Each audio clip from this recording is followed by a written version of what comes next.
Hola, mi nombre es Ernesto Arbizu Cruz. Soy estudiante del Telebachillerato Comunitario San Isidro. Les hablaré sobre la Segunda Guerra Mundial, las causas, el Holocausto, vehículos, aviones, tanque, armas, su final y las consecuencias que trajo a la sociedad. La Segunda Guerra Mundial inició 21 años después de la culminación de la Primera Guerra Mundial, el 1 de septiembre de 1939, pero para llegar a ellas tuvo que tener una gran causa. Después de la culminación de la Primera Guerra Mundial, Alemania tuvo una gran crisis, ya que al perder la Primera Guerra tuvo que pagar los daños ocasionados gracias al Tratado de Versalles que obligaba a Alemania a pagar los daños ocasionados por su país durante la Primera Guerra. Gracias a ello, la gente generó gobiernos totalitarios, los cuales eran el fascismo en Italia, gobernado por Benito Mussolini; Alemania, nazismo, gobernado por Adolfo Hitler; España, falangismo; Rusia, estalinismo, gobernado por Joseph Stalin; japonés, totalitarismo. El de Alemania surgió gracias a que Hitler, con las mentiras que le sobraban, les prometió a los pobladores alemanes que les sacaría de la pobreza. Gracias a estas ideas, Hitler llegó al poder. En este momento, Alemania se juntó a los gobiernos totalitarios. ¿Pero qué es un gobierno totalitario? En el gobierno totalitario, el gobernante gobierna todo el país. Nadie más puede juzgar a las decisiones que él tome y deben de ser cumplidas. La Segunda Guerra Mundial tiene tres fases. La primera, la guerra relámpago, el equilibrio entre los dos bloques, y la última, ofensiva y victoria aliada. La guerra relámpago se trata de las victorias alemanas entre septiembre de 1939 y junio de 1941. La Segunda Guerra Mundial comienza cuando los alemanes bombardearon Polonia, volaron puentes, bloquearon carreteras, destruyendo líneas de comunicación. En abril de 1940 los alemanes habían atacado Noruega, Dinamarca, Holanda, Bélgica y Luxemburgo. Ya estaban a puertas de Francia. Los ingleses participaron en la batalla de Dunkerque, apoyando a los franceses contra la invasión nazi, pero en junio de 1940 los alemanes entraron a París, donde el mariscal Pétain firmó las condiciones de rendición. Al gobierno de este se le llamó colaboracionista. Pétain gobernaría el sur de Francia y los alemanes ocuparon todo el norte. Charles de Gaulle organizó la resistencia francesa. La participación italiana. Mussolini esperó la victoria nazi sobre Francia para atacar. Los fascistas, confiados en su fuerza desde la victoria de Verdún, atacaron Grecia y más tarde las posesiones inglesas en África. España permaneció neutral, lo mismo que los rusos de Stalin, contentos con sus victorias en Polonia y Finlandia. Los italianos siguieron el ejemplo nazi, tomando los principales edificios y estableciendo sus cuarteles. Encarcelaban opositores, montaban un sistema de espionaje, aplicaban severos castigos a quienes se les resistían y saqueaban las casas de los que huían. El fascismo dominaba Europa continental. Comenzó entonces en una práctica más terribles. Los prisioneros de la guerra fueron llevados a campos de concentración donde vivían en condiciones infrahumanas.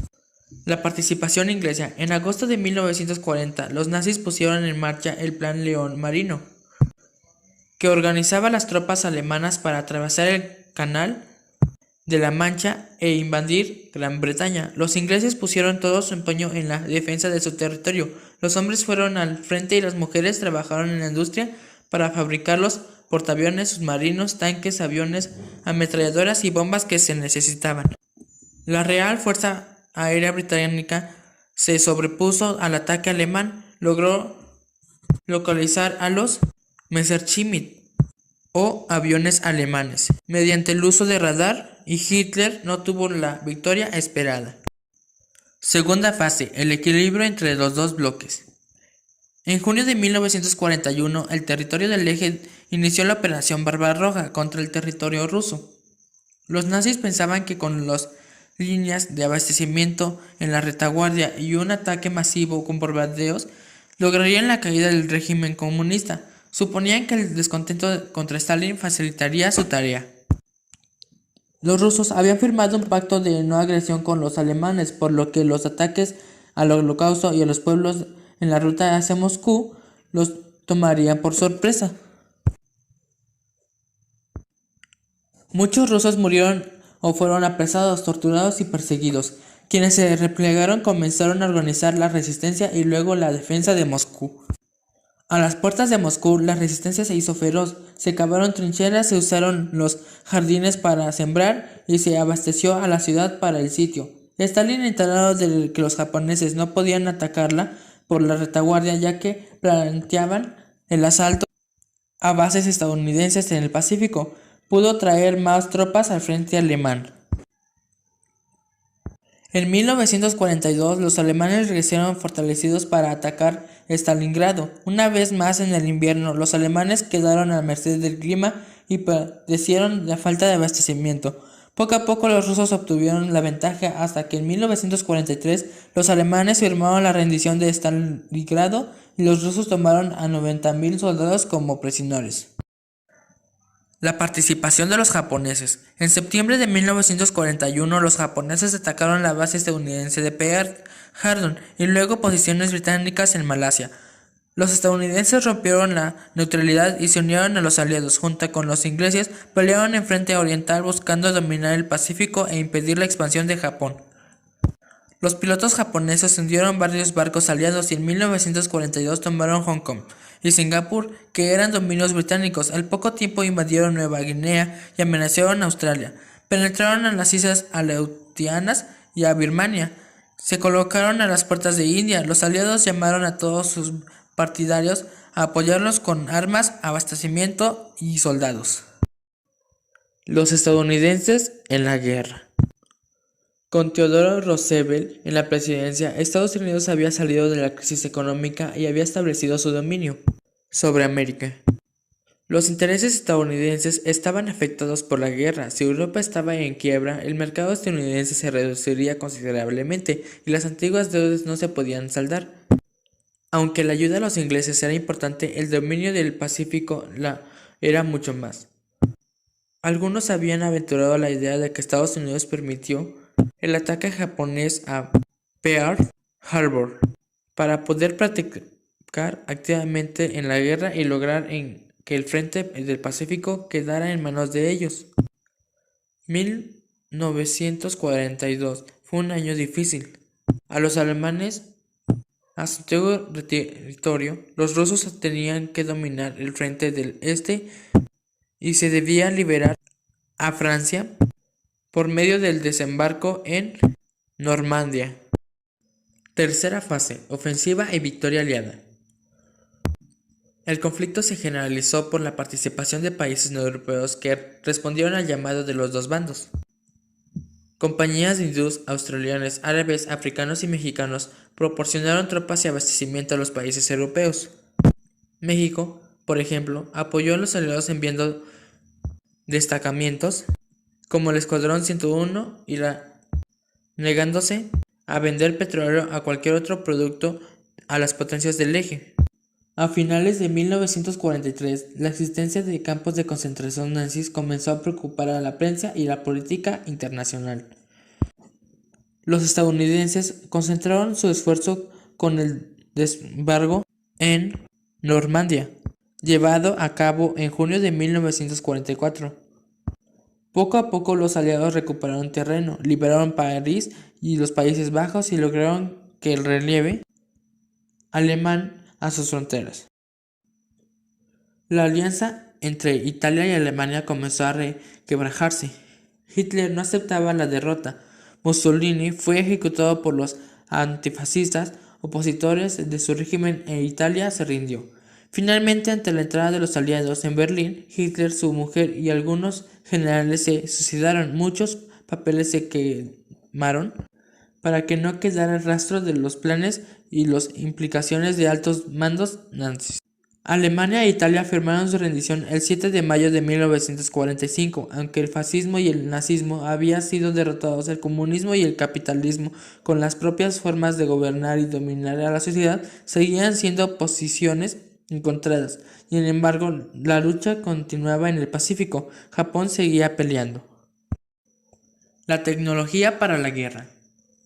El adelanto técnico de la industria armamentista fue decisivo para el desarrollo de la guerra. Aviones, barcos, submarinos, cohetes y bombas jugaron un papel fundamental. El Spear ingleses, aviones guiados por radar a lienzos blancos, resultaron efectivos para bombardear Alemania. El radar fue indispensable para detectar aviones y barcos. Aplicando en el mar como sonar, el radar anunciaba la presencia de submarinos, lo que daba tiempo suficiente para escapar de los torpedos. Se fabricaron submarinos como el Cerdo, que medía 6.50 metros de largo y tenía 53 centímetros de espesor. Se desplazaba 5 kilómetros por hora y se llevaba una carga explosiva desmontable de 300 kilos. El cohete V-2 alemán ya incluía el reactor. No se imaginaban que los científicos lo cerca que estaban de la bomba atómica. Los estadounidenses contrataron científicos europeos que, bajo la dirección de Robert Oppenheim, participaron en el proyecto Manhattan. En Los Álamos, juntos fabricaron la bomba atómica y en junio de 1945 la probaron en el desierto de Nuevo México. La rendición de las fuerzas del eje y los tratados de paz. Los japoneses seguían peleando en las islas del Pacífico y los ataques de kamikazes causaban daño a la flota americana. El 6 de agosto de 1945 los Estados Unidos lanzó la bomba atómica sobre Hiroshima, provocando la muerte de 90.000 personas e hiriendo a más de 40.000. Una bomba más cayó en Nagasaki. Conforme pasaron los días, la incredulidad dio paso al coraje y la desesperación. Los japoneses se rindieron oficialmente el 2 de septiembre de 1945. Las implicaciones del uso de la energía nuclear iniciaban un proceso de gran complejidad. En 1941, las naciones aliadas firmaron una Carta Atlántico, en la que establecieron que los estados liberados debían constituir gobiernos provisionales ampliamente representativos de sus mayorías. Los rusos comenzaron a llevarse la máquina de los alemanes, desmantelando fábricas e impusieron un régimen de tipo socialista en Alemania Oriental, mientras que los aliados empezaron la reconstrucción de Alemania Occidental. Consecuencias. La guerra devastó el continente europeo. El secretario del Estado estadounidense implementó el Plan Marshall, que permitió identificar casas, fábricas, medios de comunicación y transporte y el amplio la esfera de influencia norteamericana. Los rusos se dieron cuenta que se debían afirmar la posición de consumismo frente al capitalismo. Así, las diferencias entre Unión Soviética y Estados Unidos comenzaron a agravarse. Los costos de la guerra fueron altos, hubo excesos de todo tipo, violencia y abuso de los líderes y de los soldados, la ampliación de las políticas de exterminio y el uso indiscriminado de la tecnología para matar. La suma de las cifras de los países participantes, la guerra significó 57 millones de muertes, la destrucción de ciudades, fábricas, caminos, hospitales, escuelas, monumentos, comercios, carreteras y puertos tuvo trascendentes consecuencias. También el campo decidió los incendios y la falta de mano de obra. Se permitieron animales, granjas y cosechas. Muchos europeos migraron a América durante y después de la guerra. Algunos buscaban una nueva vida, otros huían de la injusticia de los aliados. Los lizados, huérfanos y viudas eran incontables. Los artistas fueron perseguidos por los regímenes totalitarios, así como intelectuales se refugiaron en otros países y llevaron sus ideas, sus conocimientos y sus creaciones y hasta sus deudas salieron a relucir una vez que se terminó la guerra. En México y España. En 1933, José Antonio Primo de Rivera fundó el Colegio Español, que nacía hacia una respuesta hacia el sector de la sociedad de este país inconforme. Para México, los españoles migraban hacia este país y a Latinoamérica, escapando de el falangismo español. El Holocausto. Los alemanes habían confiado a los judíos y otros grupos como gitanos y comunistas en campos de concentración, hombres, mujeres, ancianos y niños. Llegaban ancianos en vagones de cargas de ferrocarril, se les separaba de la familia y se les seleccionaba a los que eran aptos para trabajar. En estos campos de concentración se mutilaba a la gente, con experimentos o solamente torturándolos y dejándolos morir de hambre. La técnica más avanzada era la cámara de gas, de la cual podían matar con solamente una parte del gas a muchísima gente. Pero todo tenía un porqué de solamente más afectaba a los judíos, ya que estos, durante la crisis económica de Alemania después de la Primera Guerra Mundial, los judíos estaban a la cabeza y los alemanes estaban como los criados. Los alemanes sufrían de hambre mientras los judíos estaban a la cima del poder. Pero todo cambió cuando Hitler llegó. Él hizo que los alemanes se subieran a la cabeza y los judíos pagaran por las injusticias que le habían hecho a su propio pueblo. La Segunda Guerra Mundial le trajo muchas consecuencias al mundo, pero lo que más nos impactó fue que gracias a ello se avanzó a la generación de la tecnología, así generando la bomba atómica. Pero también gracias a la evolución de la tecnología se generaron los campos de concentración nazis, de los cuales murió mucha gente. Y por los gobiernos totalitarios, el querer gobernar todo, hasta que ellos fueran los únicos líderes. Pero gracias a los aliados, no tuvo ese fin que ellos esperaban.